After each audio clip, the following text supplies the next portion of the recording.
Assalamualaikum warahmatullahi wabarakatuh. Alhamdulillahilladzi arsala ilaina ilal alamin sayyidina Muhammad sallallahu alaihi wasallam. Asyhadu an la ilaha illallah wa asyhadu anna Muhammadan abduhu wa rasuluh. Allahumma salli wa sallim wa barik ala nabiyyina Muhammad wa ala alihi wa ashabihi wa li baitihi wa zurriyyatihi jemaah. Bapak jemaah duha yang dimuliakan Allah, ini pertama kali kajian Dokter ya. Betul Bu Haji. Semoga ini awal yang baik. Kita tidak berdoa aneh-aneh, kita cuma minta kepada Allah supaya Allah ridha. Terserah Allah tetapkan ada virusnya atau Allah angkat virusnya, terserah Allah. Itulah ridha. Ridha itu tidak minta macam-macam. Yang penting dari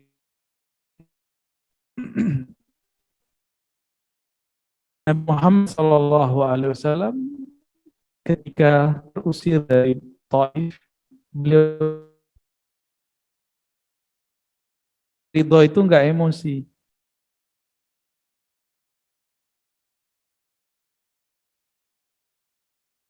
Wahai Muhammad, kita dan Nabi Muhammad Sallallahu Alaihi Wasallam, kita enggak yang Muhammad ibnu Abdullah.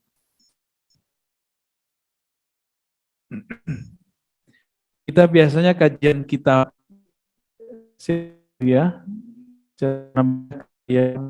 Syekh Muhammad Sa'ir Ramadan Al-Buti. Namun karena sudah lama tidak kajian, insya Allah ini macam pengantar lagi. Barangkali yang dulu nggak ikut,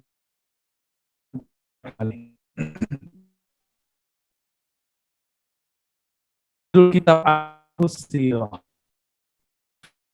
sirah. Apa arti fikih? Pemahaman fiqhu sirah, pemahaman mengenai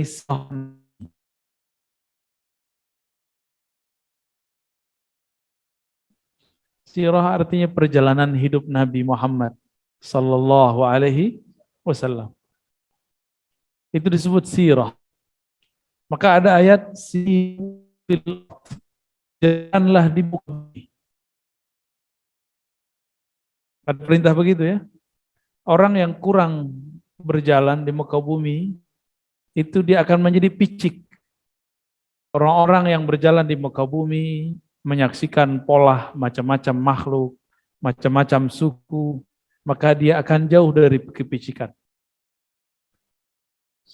Orang yang punya suku tidak pernah keluar dari sukunya, dia sukunya terbaik di alam semesta. Lalu dia fanatis kepada sukunya, disebut dengan asabiyah. Apa namanya? Fanatisme suku. Ini yang disebut oleh Rasulullah Sallallahu Alaihi Wasallam. Beliau tidak hanya keluar dari suku manusia, bahkan beliau ke langit, ke bangsa yang berbeda dengan bangsa manusia. Beliau makhluk yang bukan manusia. Bahkan beliau dipertemukan dengan syaitan, dengan jin. Beliau dipertemukan dengan makhluk bukan manusia. Maka Nabi sallallahu alaihi wasallam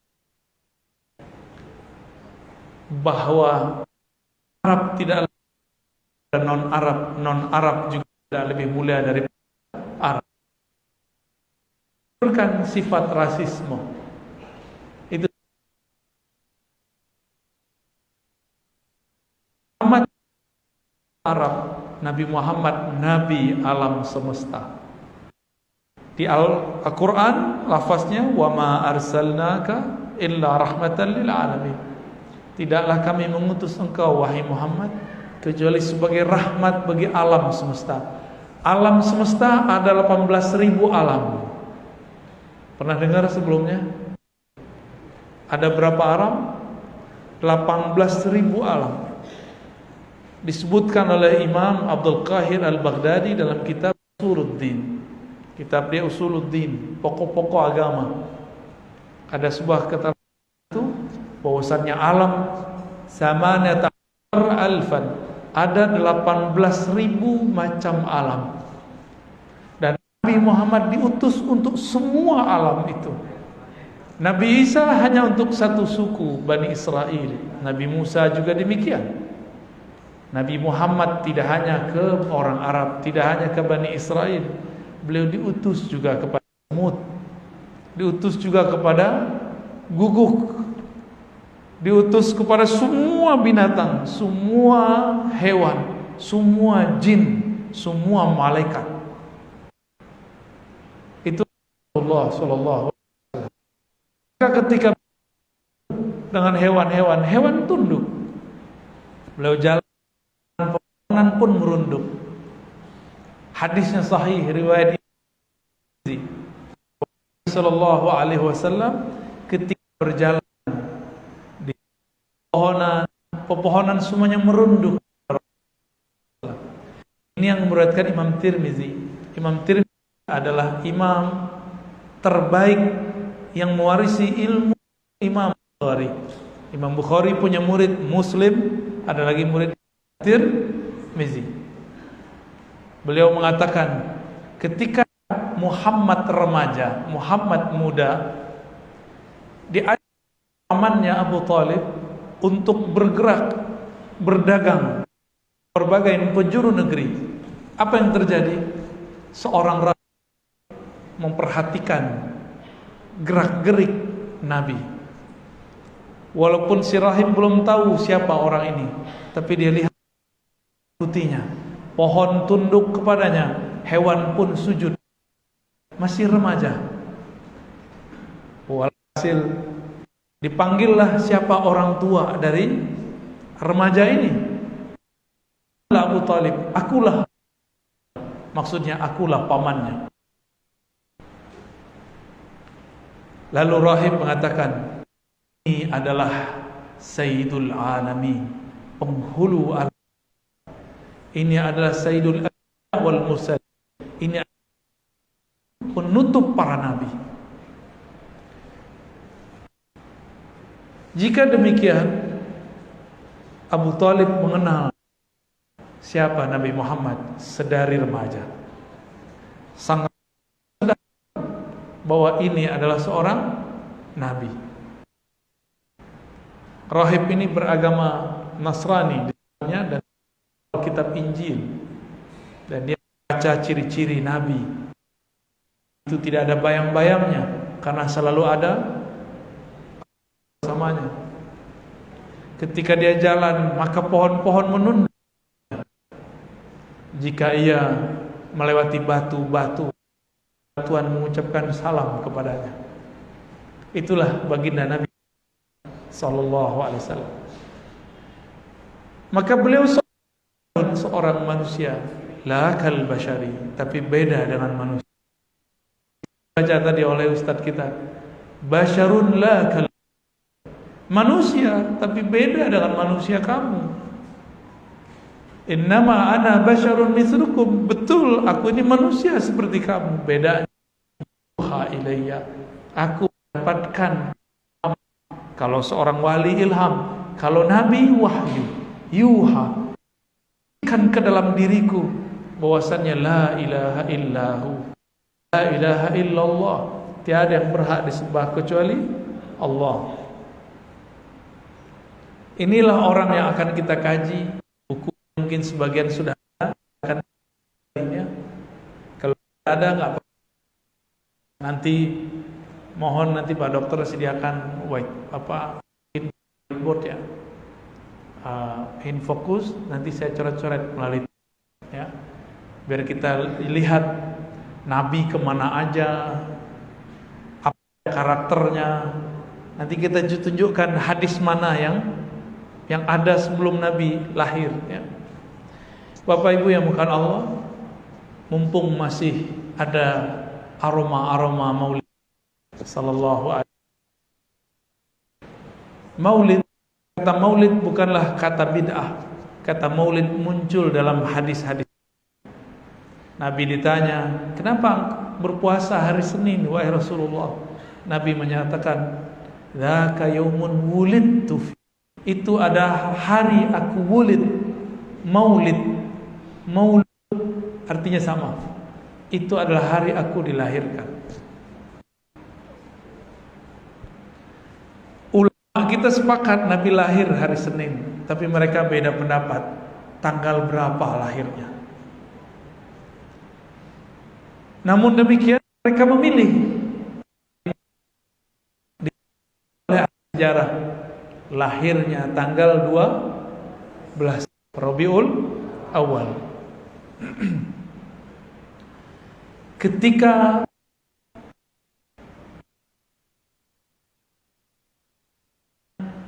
banyak anaknya sekitar 10. Anak terakhirnya yaitu Abdullah. Siapa nama terakhir? Abdullah, adik dari Abu Talib.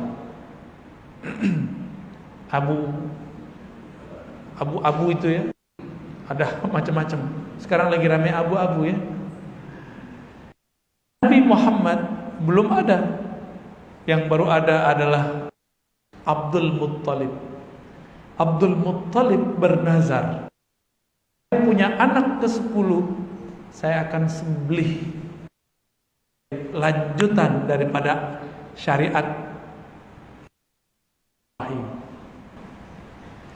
Maka disebutlah anak ke-10 ini.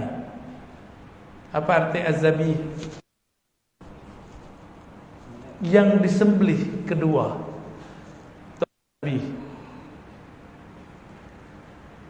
Tapi keluarga beliau, saudara-saudaranya, maka pada orang yang sangat mengerti bijak di Mekah, apa yang harus saya lakukan untuk menembus nazar ini? Kata beliau, kamu undi saja. Jika terbebas, berikan 100 onta atau 100, maka diundilah. Di riwayat yang 10, perundian 10, keluar nama dia Abdullah.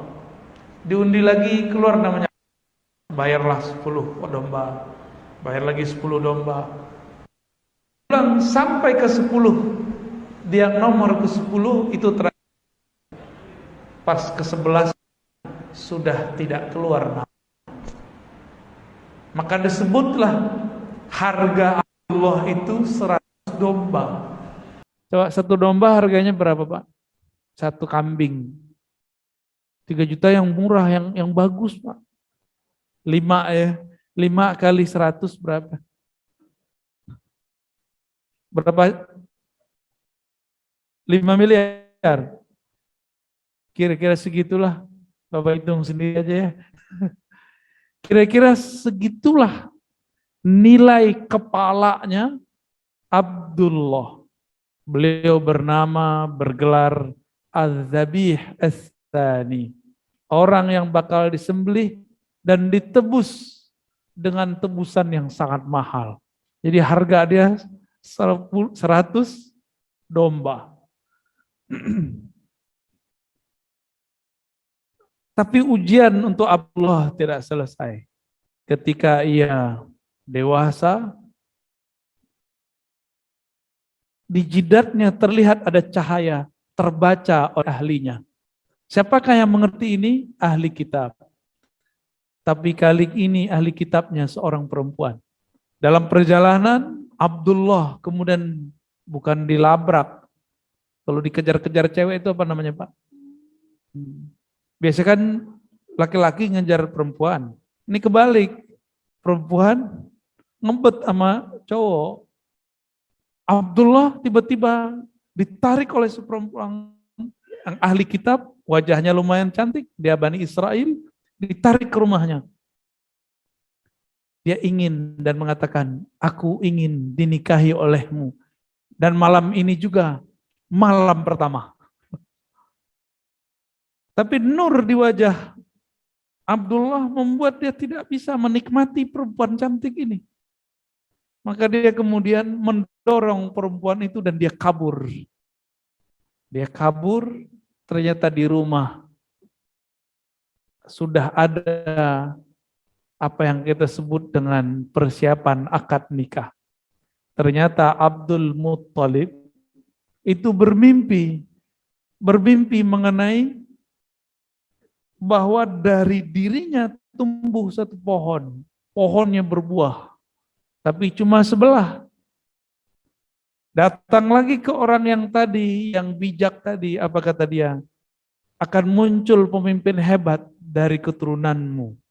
Dikira Abu Thalib, ternyata Abdullah belum mengeh itu.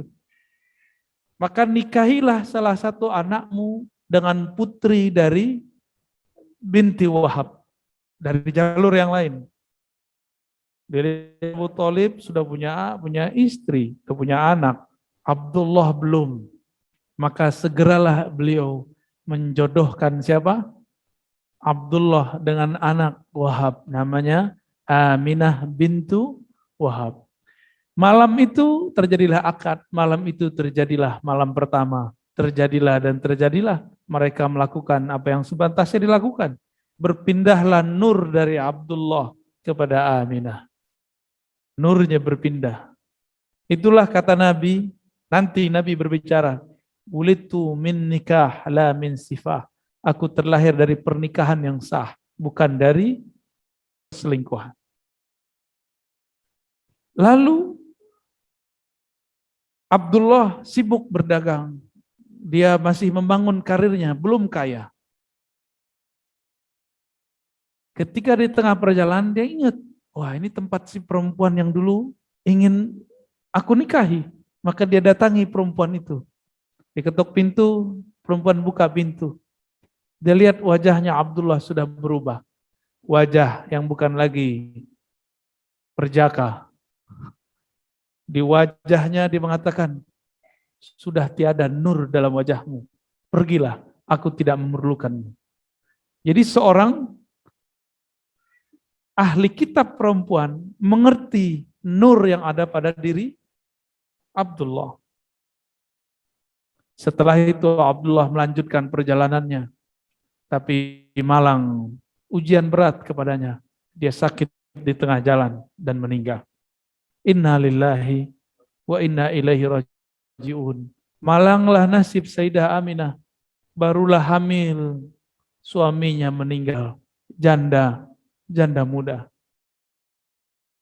Tapi nur sudah pindah ke dalam dirinya. Maka Allah menjamin apa yang di dalam perutnya. Dulu Sayyidatuna Maryam Allah persiapkan di dalam dirinya ada nur. Maka Allah fasilitasi apel dari surga. Dibawa oleh Sayyidina Jibril. Itu Maryam. Kalau sekarang kan nggak begitu, pakai pencet-pencet. Datang juga tuh. Setelah itu, setiap malam Sayyidatuna Aminah didatangi oleh utusan-utusan Allah, baik secara rohani ataupun secara fisik. Baik dalam keadaan tidur ataupun dalam keadaan jaga. Sayyidatuna Aminah didatangi oleh malaikat Jibril. Apa kata malaikat Jibril? Wahai Aminah, yang engkau kandung sekarang adalah Sayyidul Alamin, penghulu alam semesta. Baru sadar beliau. Tapi kemudian itu berlanjut. Besok-besok datang lagi Nabi Adam. Apa kata Nabi Adam?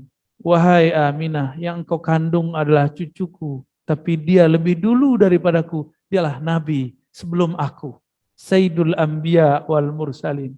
Berikut datang lagi Nabi Fulan, Nabi Nuh, Nabi Ibrahim, Nabi sampai 9 bulan selesai. Ada nggak di sini perempuan yang waliullah? Nggak tahu ya. Ketemu dengan Nabi Muhammad dalam mimpi, udah senang sekali. Adakah di antara ibu di sini waktu hamil bermimpi ketemu malaikat Jibril? Saya rasa tidak. Adakah di antara ibu-ibu ini yang bermimpi ketemu malaikat Mikail saat hamil? Pengen sesuatu ngidam, lalu dibawakan buah dari surga. Nggak ada kan? Paling-paling pencet-pencet lagi. Itu Nabi Sulaiman kalau begitu pengen jadi umat Nabi Muhammad deh. Nggak perlu pakai tongkat, ya, cukup pakai handphone. Bisa diisi lagi pulsanya ya. Ada antara kita perempuan, ibu-ibu yang kualitas rohaninya seperti Amin. Kita baru mimpi ketemu Nabi Muhammad sudah girang, merasa kayak udah jadi wali, semi-semi wali, padahal belum tentu. Ini di dalam perutnya orang yang selama ini ditunggu-tunggu di alam semesta. Yang mana jika ada wali di zaman sekarang yang mengangkat adalah Nabi Sallallahu Alaihi Wasallam di perutnya. Mungkinkah ia seorang yang musyrik? Padahal ia sudah dikabarkan berkali-kali. Tidak mungkin. Oleh karena itu, dalam akidah Ahlus Sunnah yang kita anut, ibunda Nabi tidak seperti yang dikatakan oleh kelompok ekstrim yang kurang adab kepada Rasulullah Sallallahu Alaihi Wasallam. Mereka mengatakan bahwa Rasulullah punya orang tua musyrik masuk neraka. Kita punya orang tua, anggap saja orang tua kita bukan Muslim. Tersinggung nggak kalau ada orang mengatakan bapakmu ahli neraka? Tersinggung nggak? Tersinggung ya. Nabi didatengin seseorang. Seseorang itu bertanya, wahai Rasulullah, aina abi? Wahai Rasul, di manakah ayahku? Sorga atau neraka? Nabi diizinkan oleh Allah untuk melirik ke surga. Melirik daftarnya semua ada di saku. Daftar ahli surga itu di tangan Nabi, Bapak Ibu. Nama kita itu ada di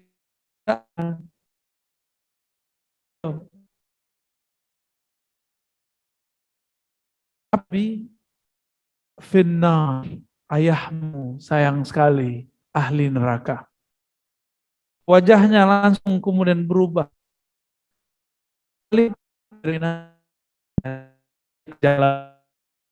Lalu sedih. Maka Nabi panggil, wahai sahabatku, inna abi wa abaka finnar. Abiku, abahku, ayah, sama dengan ayahmu di neraka. Begitu kata menghibur, karena Nabi keceplosan. Mengatakan neraka. Bayangkan, ini bukan Nabi. Katanya katakan Abi juga dengan abah. Orang yang tidak menguasai bahasa Arab dengan baik, tidak menguasai tafsir dengan mendalam, walaupun kuliahnya di tanah Arab, dia tidak mengerti tafsir ini. Apa kata mereka? Ini bukti dalil oh, Nabi di neraka. Tuh. Enggak salah begitu. Oh, Rasul, sahabat biasa pun tersinggung, sedih. Makanya jangan nanya-nanya kasyaf, Pak. Apa arti kasyaf? Tentang alam lain. Ntar kalau disebutin sedih. Ya, nanya-nanya ke Kiai, Pak Kiai, ntar nasib saya gimana? Dikasih tahu, ntar sedih. Jadi nggak usah kita tahu masa depan. Mending Allah sembunyikan itu. Di dalam Al-Quran, kata abi, abu, aba, berarti ayah. Bisa berarti paman, bisa dari kakek kita, bisa berarti abi, abu. Dalilnya sudah saya ulang-ulang ya. Tapi di sini mungkin saya baru kali ini menyebutkan. Ketika Sayyidina Yakub mau meninggal, ia bertanya kepada anak-anaknya. Nabi Yakub itu anak dari Ishak. Ishak anak dari Ibrahim. Ibrahim punya anak lain, saudara Ishak, yaitu Ismail. Apa kata Nabi Yakub? Wahai anak-anakku, ma ta'buduna min ba'di. Siapakah yang engkau tetap sembah setelah aku tinggal? Apa jawaban mereka? Na'budu ilahaka. Kami akan menyembah ilahmu, Tuhanmu. Wa ilaha abaika. Tuhan keman artinya. Dari mana dalilnya? Coba perhatikan. Wa ilaha abaika. Siapa abakmu, ayahmu? Ibrahim. Ibrahim siapa tadi? Yakub bin Ishak bin Ibrahim. Yang ngomong anak Yakub, Benyamin, Yusuf. Ini ngomong, apa kata Benyamin, Yusuf? Wahai ayahanda Yakub, kami akan menyembah Tuhan daripada ayahmu. Berarti kakeknya Yakub, kakeknya mereka. Siapa ayahnya Yakub? Ilaha abaika. Ya. Ibrahim, dimulai dari Ibrahim. Ibrahim siapanya Yakub?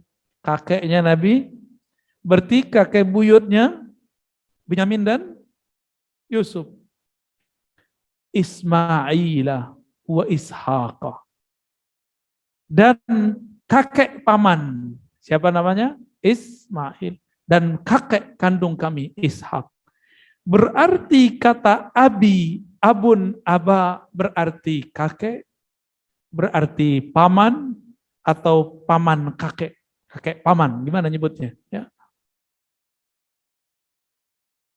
Itu arti dari abun. Ini Al-Quran loh Pak yang berbicara. Cuma sayang kawan nggak mengerti cara menghubungkan hadis dengan Al-Quran. Cuma tahu hadis tapi tidak tahu cara memahami hadis. Akhirnya dia berani mengatakan orang tua Nabi disiksa di dalam api neraka. Sayang sekali ini orang kuliah di Madinah. Dia injak-injak dulu tempat Nabi pernah menginjak. Cuma sayang sekali kata-katanya tidak adab. Dia mengatakan orang tua Nabi masuk neraka. Jika dulu sahabat Nabi sedih dikatakan begitu, apalagi Nabi Muhammad sallallahu alaihi wasallam. Zainab binti Abu Lahab, seorang muslimah, ayahnya Abu Lahab. Anaknya Zainab muslimah. Diejek oleh beberapa orang Islam yang baru masuk Islam. Ya binta Abi Lahab, ya binta ahlin nar.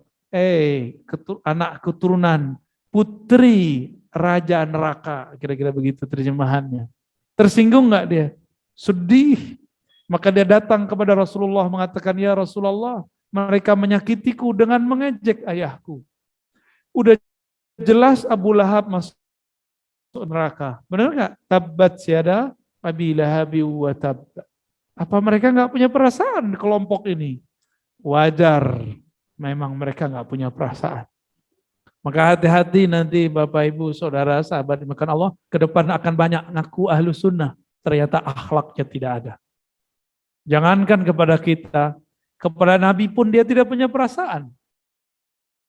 Ada perasaan gak itu sama Nabi? Gak ada perasaan dia. Lalu, kalau sudah paham seperti ini, saya ingin mengatakan kepada Bapak, Saudara yang makan Allah. Aminah bisa berkoneksi dengan Jibril, Mikail, para Nabi. Kalau yang bisa begitu, wali bukan? Wali. Orang suci bukan? Saya mau tanya nih yang sholat 5 waktu dari tahun kapan? Udah ketemu malaikat Jibril belum? Belum ya?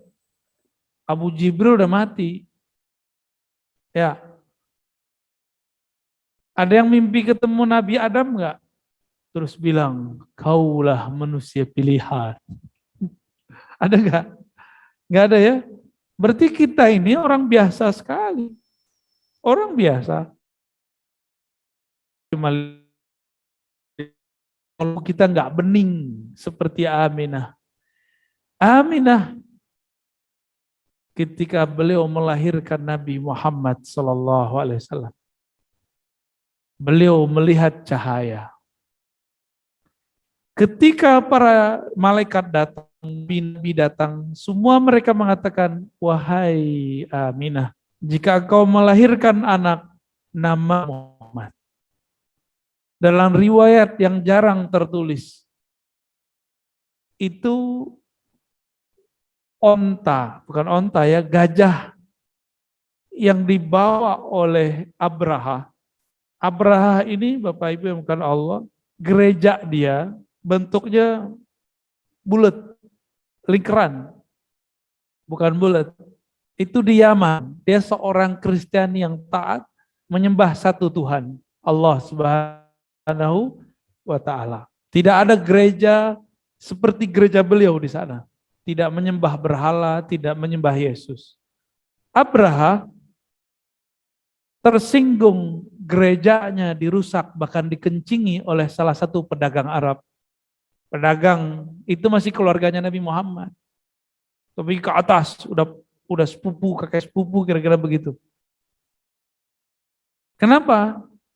Karena si omnya ini melihat, loh nggak ada berhala di sini. Cemen. Tuhan yang disembah kok nggak jelas. Maka dia rusak itu gereja. Abraha datang, Abraha tersinggung, maka dia siapkan tentara bergajah. Tentara bergajah macam-macam. Tentara bergajah ini berkompi-kompi ya. Dan yang dikendarai oleh Abraha ini bernama Muhammad. Ketika semua gajah terkena serangan kerikil, sijil, panas, gajah yang dikendarai Abraha diselamatkan Allah karena namanya Muhammad. Itu kisah yang jarang disebut orang. Di saat yang sama Abdul Muttalib didatangi seseorang, entah siapa seseorang itu, dan seseorang itu mengatakan, itu waktu dia masuk ke dalam Ka'bah. Hai Abdul Muttalib, jika engkau punya cucu, maka namailah Muhammad. Ketemulah semuanya. Nama Muhammad berarti nama spesial. Dan orang Arab sebelumnya belum ada yang bernama Muhammad. Kecuali ada satu riwayat yang mengatakan ada di ujung sana bernama Muhammad. Tapi riwayatnya tidak sahih. Akhirnya Sayyidina Muhammad. Ketika lahir, dia namailah anaknya Muhammad sallallahu alaihi wasallam. Aminah sudah ngerti gak siapa yang dia lahirkan? Udah. Dan dia percaya. Dari mana kita tahu dia percaya? Ketika Sayyidina Muhammad SAW diserahkan kepada Sa'diyah di Bani Sa'd, itu unik. Nggak ada yang bikin bayi Muhammad itu tertarik dengan ibu susu manapun. Padahal ibu susu manapun badannya gemuk-gemuk. Biasa orang hamil melahirkan gemuk biasanya, berisi. Kecuali Halimah Sa'diyah, perempuan yang baru melahirkan, badannya kurus kering karena kurang gizi. Orang susah. Dia datang dengan onta yang ontanya juga kurus. Yang lain-lain datang pakai onta, ontanya gemuk-gemuk. Semuanya sudah pulang membawa bayi yang bisa disusui, kecuali Halimah. Halimah kemudian berjodoh dengan bayi Nabi Muhammad. Karena si bayi ini hanya mau dengan orang ini. Padahal orang ini gak laku dari tadi. Dilihat oleh emaknya yang punya bayi, kurus. Teranak aku gak bisa minum susu. Akhirnya Nabi Muhammad berjodoh menjadi anak susu Halimah Sa'diyah. Yang lain udah duluan pulang. Pakai onta gemuk, badannya gemuk. Badan ibunya gemuk. Yang ini ontanya kurus, badannya kurus. Kira-kira mana yang duluan nyampe? Yang kurus. Ditambah lagi yang digendong adalah penghulu alam semesta. Maka Halimah duluan sampai. Heranlah semua orang. Kenapa Halimah duluan sampai? Kapan dia lewat? Kapan dia sampai? Disusuilah Nabi Muhammad kecil. Sampai kemudian umurnya cukup. Mainlah ia dengan anak Halimah Sa'diyah. Sampai umur 5 bahkan sampai 7 tahun. Tiba-tiba terjadi kejadian luar biasa. Ada makhluk bersayap turun dari langit 2 orang. Sembari berkata, wahai hamba Allah, diakah orangnya? Mereka yang ngobrol nih. Ternyata itu malaikat, satu Jibril, satu Mikail. Wahai Jibril, itukah orangnya? Masih kecil itu orangnya. Kata Jibril, na'am, bala, dialah orangnya. Nabi Muhammad kecil, masih sedang bermain-main dengan siapa? Dengan saudara susunya. Tiba-tiba ditangkaplah oleh Jibril. Diambil oleh Mikail, lalu dibedah. Dadanya dibeleh, ya, dibuka. Keluarkanlah dari jantungnya ada noda hitam 2. Disitulah syaitan bisa masuk, dua-duanya dibersihkan. Lalu dimasukkan cahaya ilmu. Apa yang terjadi? Dalam riwayat Imam Darimi dikatakan, sebelum Nabi Muhammad diambil oleh malaikat Jibril atau Mikail, Nabi Muhammad ngomong kepada saudara susunya, bro, bawa makanan minuman enggak? Kata saudaranya apa? Enggak. Yaudah, kamu pulang gih, ambil makanan. Dia pulanglah. Ketika kembali ke tempat Nabi Muhammad bermain, dia melihat Nabi Muhammad sudah ditidurkan lalu dibelah dadanya. Maka saudara susunya langsung pulang lagi dan mengatakan, ibunda ya amati, kutila Muhammadun, Muhammad terbunuh, Muhammad tidak dibunuh seseorang. Maka Halimah Sa'diyah dan suaminya datang mencari Nabi Muhammad sallallahu alaihi wasallam. Tapi pas datang ke tempat semula, Nabi Muhammad udah main ke anak biasa, kayak nggak ada apa-apa di dadanya. Lalu ditanya oleh Halimah, apa yang terjadi padamu, hai anakku? Apa kata Nabi Muhammad? Tadi ada 2 orang bersayap turun, belah dadaku, habis itu pergi. Langsung ketakutan. Berarti anak yang aku rawat selama ini bukan orang biasa. Dia dicari-cari, bahkan oleh makhluk dari langit. Dia katakan, besok Muhammad, aku akan bawa engkau pulang. Aku kembalikan engkau kepada ibumu, supaya hidupmu lebih aman. Mungkin engkau tidak aman tinggal di sini. Maka besok dibawalah ketemu Aminah. Dilaporkanlah kepada Aminah, wahai Aminah, anakmu ini didatangi oleh makhluk dari langit, dibelah dadanya, tapi nggak mati. Aminah tersenyum. Apa kata Aminah? Wahai saudaraku, terima kasih telah menyusui anakku. Anak kita ini memang beda. Waktu aku melahirkannya, aku tidak melihat darah, tapi yang terlihat cahaya. Cahaya itu tembus kilat sampai kepada Persia, sampai kepada Rum. Siapa yang ngomong? Aminah. Jadi Aminah sudah tahu belum siapa yang dia kandung? Sudah tahu. Bahwa yang dia kandung adalah penghulu alam semesta, pembawa cahaya.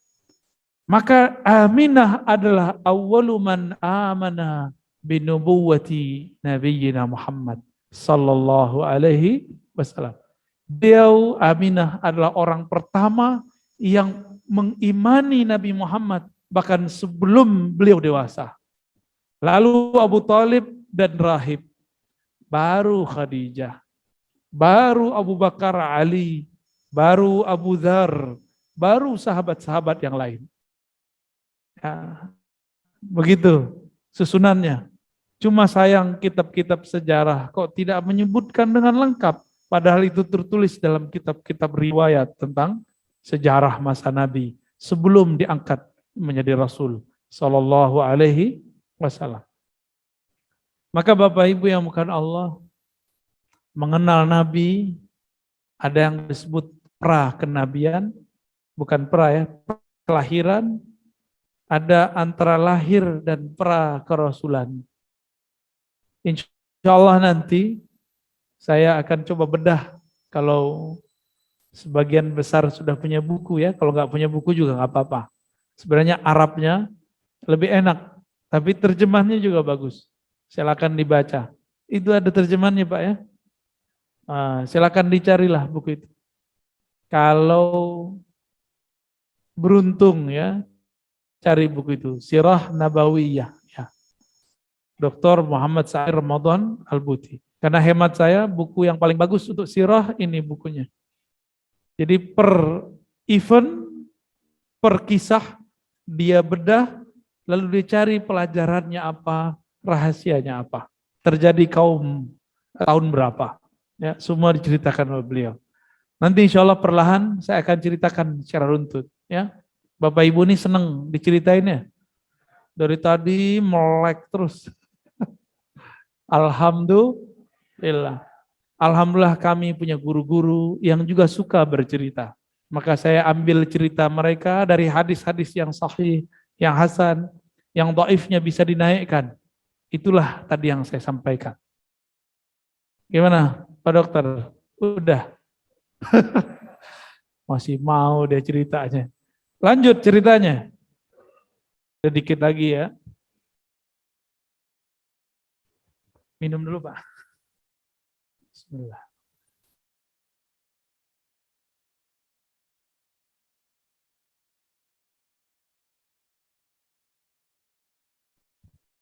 Berkisah adalah salah satu metode Al-Quran. Sayangnya metode ini sekarang tidak dipakai oleh para dai kita. Anak kecil senang diceritain nggak? Walaupun ceritanya bohongan, cerita kancil.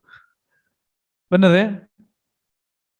Orang Sunda tuh punya cerita tentang sosok yang lucu, apa namanya? Kabayan. Si Kabayan itu identik dengan orang apa, Pak?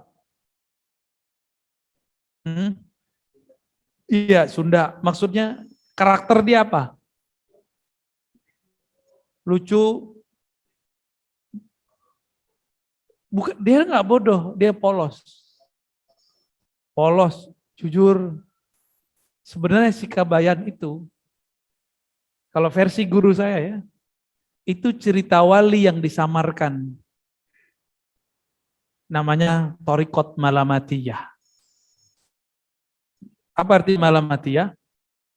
Kalau dia bersikap, nanti dia dicaci orang, diejek orang. Kalau sekarang namanya one second. Gitu. Sehingga orang mempersepsikan beliau ini gila.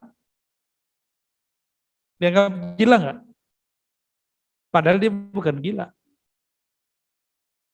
Nabi Muhammad nanti juga bakal tidur gila, ya. Nanti akan ada masa-masa seperti itu. Tapi sebelum itu terjadi, Nabi Muhammad SAW sudah dikembalikan kepada ibunya. Ibunya, nih coba lihat nih, apa yang diajarkan ibunya kepada anaknya. Nabi Muhammad diajak ziarah kepada ayahnya. Berarti ajaran ziarah itu sudah sangat tua ya, benar nggak? Ziarah ke ayahnya. Maka berziarahlah Nabi Muhammad. Kemudian nggak lama setelah itu ibunya sakit. Meninggal juga ibunya. Apa rahasianya? Kenapa Allah wafatkan ayahnya waktu masih di kandungan dan Allah wafatkan ia sedari masih kecil? Aminah wafat. Nabi Muhammad masih kecil. Jangan dibayang-bayangkan Pak, kasihan anak kita. Coba bayangin anak kita ditinggal, ada anak kecil nih ditinggal oleh ayah ibunya. Yatim, piatu. Oh, kita nggak kuat bayangin itu. Saya nggak berani membayangkan itu dan saya berharap jangan sampai terjadi seperti itu. Amin. Ya. Syekh Al-Buti menjelaskan, itulah rahasia Allah. Allah ingin menjadikan Muhammad steril dari pengaruh bahkan ayah ibunya. Inilah yang disebut ummi. Apa arti ummi? Yang steril dari pengaruh manapun. Itu ummi. Nabi Muhammad SAW kecil sudah jadi nabi. Sudah nabi meskipun dia kecil. Tapi diangkat jadi rasulnya baru umur 40. Bukan umur 25 jadi nabinya. Beliau belum lahir udah jadi nabi. Kuntu nabiyan wa Adam menjadi lun bainama'in wa tin. Dalam riwayat Imam Tirmizi dan hadis ini dinilai bagus oleh Imam Tirmizi, seorang sahabat bertanya, wahai Rasulullah, Abu Hurairah yang cerita, mata wajabat laka nubuwah. Kapankah engkau jadi nabi? Apa jawaban beliau? Adam bainama'in wa tin. Adam masih tanah, masih air, aku sudah diangkat jadi nabi. Inilah yang saya sebut dalam materi-materi kajian saya yang ada, yang sudah direkam oleh teman-teman di sosial media, bahwa ada nabi sebelum Nabi Adam, yaitu Nabi Muhammad Sallallahu Alaihi Wasallam. Tapi mereka nggak ngerti, dengerin video separuh-separuh. Akhirnya kita dituduh sesat, Pak. Padahal mereka tidak mengakui Nabi Adam sebagai Rasul pertama, Nabi pertama. Bagi mereka Nabi Rasul pertama Nabi Nuh. Tuh, lebih lucu lagi kan akidah mereka itu. Sangat-sangat lucu ya. Akidah lucuwiyah. Nabi Muhammad kecil, kemudian besar di bawah naungan kakeknya Abdul Muttalib pun tidak kuat. Lama-lama pun setelah Nabi Muhammad remaja, beliau pun wafat. Siapa yang kemudian menanggung hidupnya? Abu Talib. Abu Talib banyak anak, walaupun duitnya banyak, habis untuk anak-anaknya. Maka Nabi Muhammad pun hidup dalam kesederhanaan yang luar biasa. Maka diajaklah Nabi Muhammad kecil belanja barang ke Yaman. Lalu menjual barangnya ke utara, ke Irak, ke Syam, ke Suriah, ke Rum. Nabi Muhammad remaja belum 20 tahun, sudah bolak-balik lintas negara. Sekarang wilayah itu menjadi Yaman, negara Saudi, Irak, Palestina, Lebanon, Yordan, Suriah, Turki. Ada berapa tuh? 8 negara yang sudah dilalui oleh Sayyidina Muhammad sebelum beliau dewasa. Masih remaja tuh, udah bisa dagang, udah kemana-mana. Kenapa dipoles jadi pedagang? Sebelumnya beliau jadi pengembala. Pengembala itu harus menyabar. Pengembala domba. Ada yang pernah jadi pengembala nggak di sini? Udah zaman di saya pernah Pak dulu kecil, saya minta izin kepada bapak saya. Izinkan saya nguat kambing atau sapi orang. Bapak saya bilang, ngapain kamu? Pengen tahu aja caranya. Rasanya jadi tukang sabit rumput tuh gimana? Ngembala domba atau merawat 1 ekor kambing atau sapi itu gimana? Saya cobalah Pak, pulang sekolah nyabit rumput. Seminggu mulai ada kapalan. Mikir, wah gawat nih. Kulit mulai hitam dan susah tidur. Kenapa? Kalau mau tidur kepikiran, ntar aman gak ya? Ntar kalau orang maling gimana? Cuma tahan 3 bulan, saya kembalikan kepada yang punya. Jadi saya nggak tahan, nggak sabar. Nabi Muhammad menjadi pengembala sangat lama dan beliau sabar. Dilihat beliau sabar dan hitungannya bagus, maka beliau kemudian diajak berdagang Orangnya jujur, Abu Thalib kemudian geleng-geleng kepala. Setiap kali ngajak Nabi Muhammad pasti untung besar. Tapi dalam sebuah perjalanannya kepergok oleh rahib yang tadi saya cerita di awal. Rahib ini tidak disebutkan namanya dalam beberapa hadis, tapi disebutkan dalam beberapa riwayat. Namanya Bukhairah. Ibnu Katsir, Tabari mengatakan namanya Bukhairah. Tapi di dalam kitab Tirmizi hanya dikatakan rahib. Apa kata si rahib? Hei Abu Thalib, ini anakmu ini, hazal ghulam nabiyun. Anak ini nabi, Sayyidul Alamin, penghulu alam semesta. Kagetlah Abu Thalib. Lalu si pendeta mengatakan, hai Abu Thalib, jangan lagi engkau membawa anakmu pergi berdagang tanpa ada pengaman sama sekali. Akhirnya Abu Thalib tidak lagi mengajak Nabi Muhammad berdagang. Berarti Nabi Muhammad memerankan jadi anak-anak, memerankan jadi tukang ngembala domba, maupun melakoni jadi pedagang. Di Mekah beliau kembali jadi pengembala. Tapi tugasnya tambah berat. Akhirnya tugas itu beliau pindahkan, beliau ambil yang lain. Mengurusi Masjidil Haram. Karena beliau, kakeknya, pamannya, buyut-buyutnya adalah pewaris sah yang mengurusi Masjidil Haram. Keturunan Nabi Ibrahim alaihi salatu wassalam. Banjir di air Zam-Zam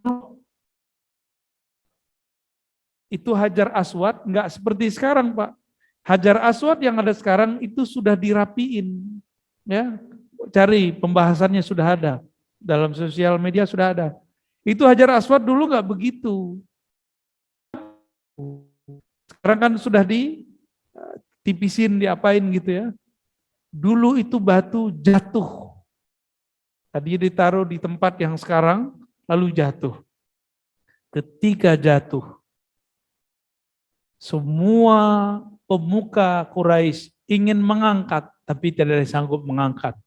Di saat itulah Nabi Muhammad, bukan dengan kecerdasan biasa, tapi kecerdasannya kecerdasan nubuat. Enggak kepikiran nama orang, kepikiran nama beliau.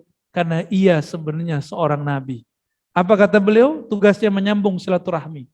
Wahai paman-pamanku, wahai tuan-tuan, jika ingin kalian menyelamatkan, mengembalikan batu suci ini ke tempatnya, ikutilah saranku. Diambillah kain yang biasa beliau pakai. Itu pun batu cuma mau dengan kain yang beliau pakai. Ditebarlah ujung dan 4 sisi.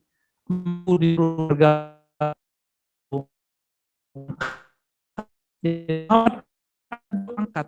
Tidak ada satupun yang dapat mengangkat, tapi beliau dapat mengangkatnya. Kenapa? Nabi Muhammad diberikan kekuatan 100 laki-laki normal. Dalam riwayat yang lain disebutkan 40 laki-laki normal. Gimana Pak? 100 laki-laki loh. Ya ngangkat batu begitu ditiup sama Rasul selesai. Ya, maka Nabi Muhammad itu aslinya kalau ingin poligami Pak, kalau 100, 1 orang 4, berarti berapa istri itu?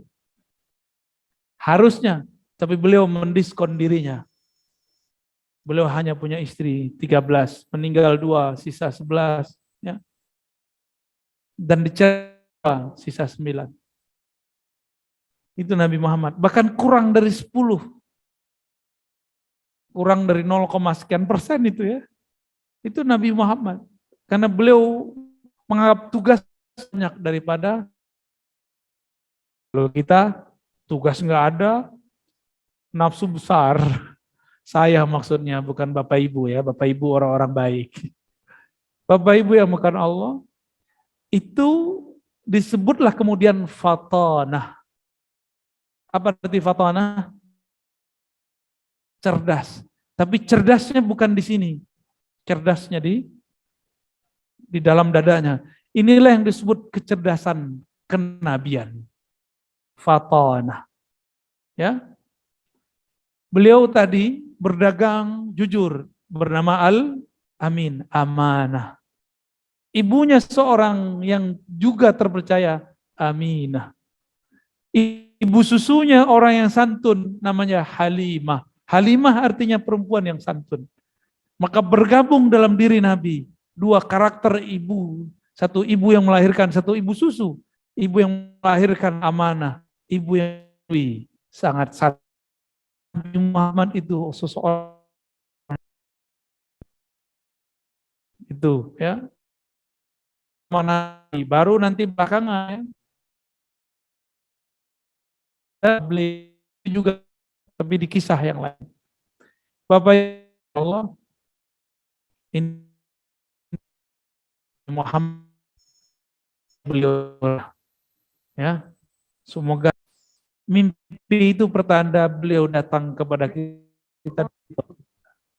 Semoga semua kita mendapatkan mimpi bertemu Rasulullah Sallallahu Alaihi Wasallam.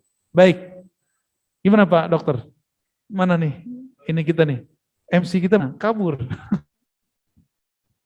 Ya, silakan. Saya jawabnya kalau bisa pakai kertas. Sekarang mungkin tanya ya Mas. Baik para hadirin wal hadirat yang insyaallah berkonsultasi.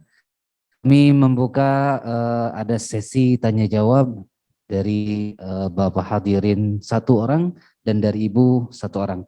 Mungkin kami persilakan, ada yang ingin bertanya? Oh ya.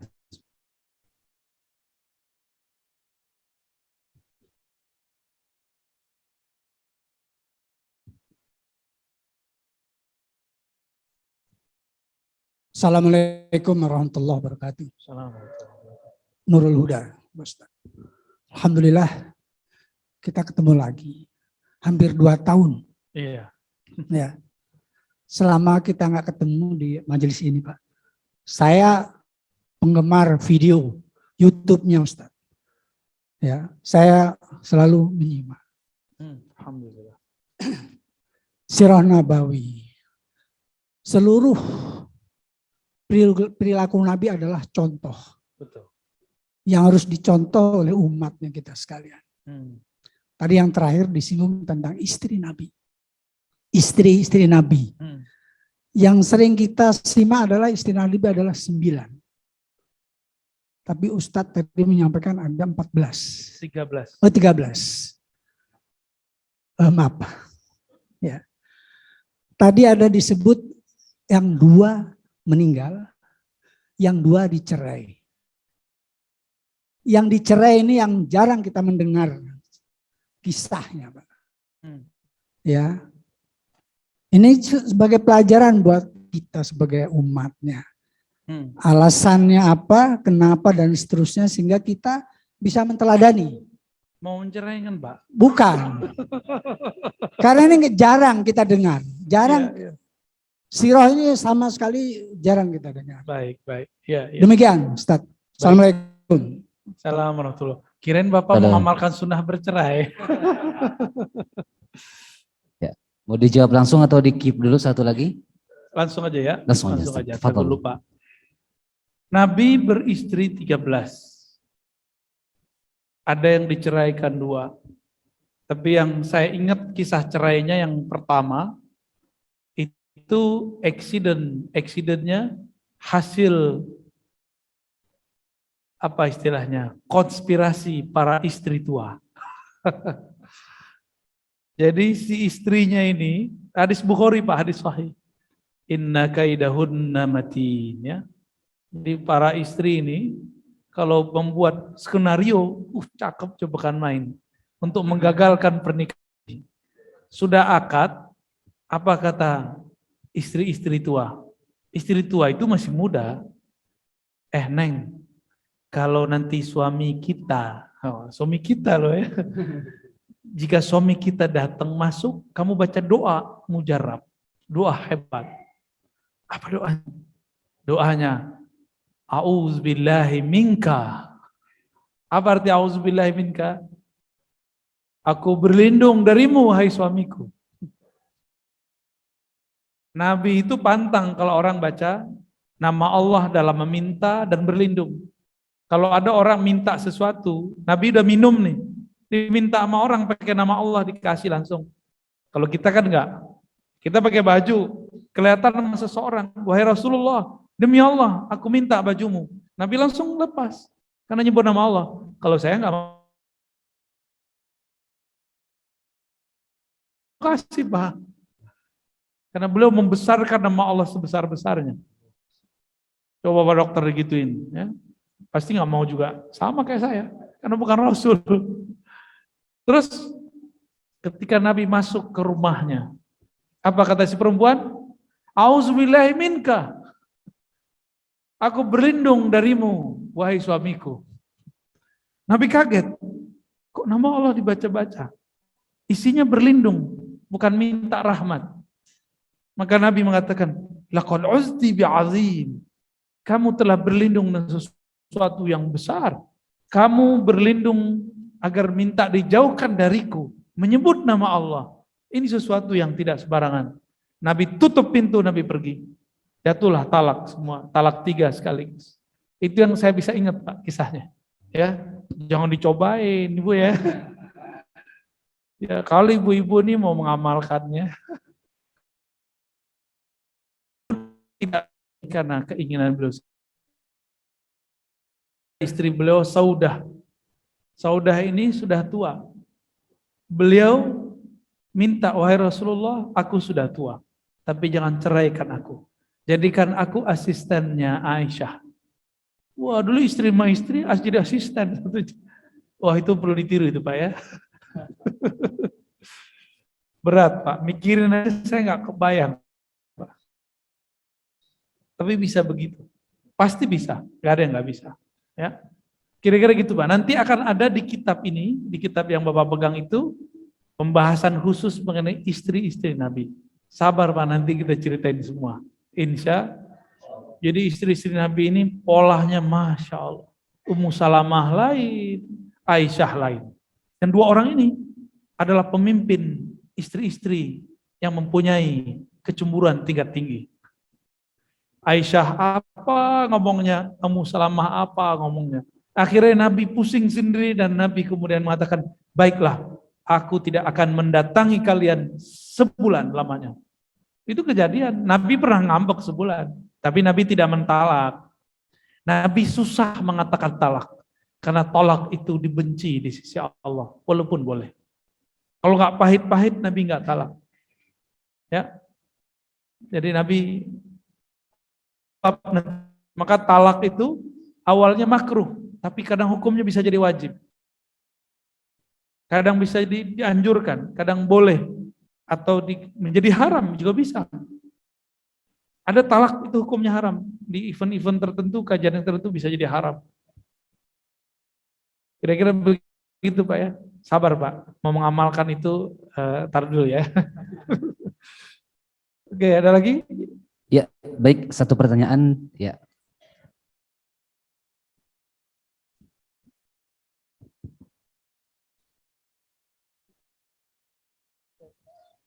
Assalamualaikum warahmatullahi wabarakatuh. Assalamualaikum. Izin tanya, Abu ya. Ya. Yang saya tanyakan mengenai ibu susu tadi, disusuin. Pertanyaan saya, ini apakah memang perintah Allah atau memang itu suatu tradisi di bangsa Arab? Terima kasih. Baik. Salah satu tradisi yang diakui dan dibolehkan dalam Al-Quran, dalam wahyu-wahyu terdahulu adalah radha', menyusui bukan kepada ibu kandung, tapi kepada ibu yang lain. Maka dalam fikih Islam ada namanya anak susu, ibu susu, saudara susu. Benar nggak? Kalau sudah 5 kali nyusunya, maka dia sudah disebut saudara susu. Nah, mengenai 5 atau 10 itu perdebatan ulama, ya, berdasarkan hadis-hadis yang beragam. Nanti ada pembahasan khusus. Apakah ini tradisi? Ini tradisi yang kemudian diakomodir, dibolehkan di dalam syariat. Ya, jadi dalam Al-Quran ada pembahasan mengenai menyusui, tapi tidak disebutkan siapa yang menyusui. Boleh ibunya di situ, boleh orang yang dibayar untuk itu. Ya. Jadi itu bagian dari tradisi di masa Nabi SAW lahir. Kalau sekarang cuma kebolehan. Misalnya ibu-ibu ini wanita karir 3 bulan. Nah ini kan Indonesia ini belum syar'i. Inggris sudah 6 sampai setahun saya ingat saya. Setahun benar Pak Dokter. Udah setahun saya ingat saya kalau hamil. Di Jepang juga begitu. Tapi kenapa begitu? Karena di Jepang orang nggak mau hamil. Maka sekarang ada ancaman kepunahan di Jepang. Begitu juga di negara maju seperti Inggris. Kita ini negara santuy. Jadi ibu-ibunya juga santai. Ya. Baik yang menyusui, nggak menyusui ya santai semua. Nah, di negara-negara itu ibu-ibu diizinkan untuk cuti bersama anaknya setahun, bahkan 6 bulan gitu. Ini di kita masih 3 bulan. Semoga nanti nambah 6 bulan. Nambah lagi lama-lama istri kita bilang, "Mas, aku di rumah saja." Bapak tepuk tangan. Ya. Kadang-kadang bapak-bapak ini yang ribet. Kenapa ribet? Si istri nggak mau di rumah, maunya kerja karena eksistensi kuliah tinggi-tinggi. Ada juga yang karena faktor ekonomi, itu lain cerita. Ini suaminya sudah mapan, tapi dia masih mau membangun karir di luar. Karena suaminya pengertian, nggak mau mengekang istrinya, dia izinkan juga. Akhirnya anak karena ego ingin berkarir, anaknya kemudian begitu. Allah kasihlah hadiah pandemi. Ternyata ada namanya kerja work from home.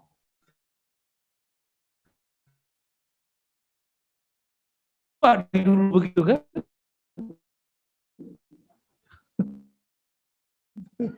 Colek sama anaknya, enggak colek anaknya, colek bapaknya. Wallahu alam bishawab. Jadi itu tradisi Bu, bukan perintah dari Allah. Dan itu dibolehkan, ya. Cukup? Sudah jam 10. Ini kami setiap malam Ahad, malam Minggu enggak tidur malamnya. Ya, ini kan pekan kedua ya. Kami ada kajian hikam. Biasanya muter. Tanggal 30, 20 ini di Curug ya. Pesantren apa namanya? Al Khair ya, saya lupa nama pesantrennya. Nanti kita buat kajian hikam di sana. Cuma ini jamnya dimajuin. Kalau yang aslinya ngaji mulai jam setengah 12 atau jam 12 sampai jam 3. Jadi kami nggak tidur Bapak Ibu. Mungkin secara kedokteran ini dilarang ya. Kurang tidur, enggak, malah asik Pak. Asik bener tuh. Di bawahnya, di bawah langit langsung, bawah kolong langit.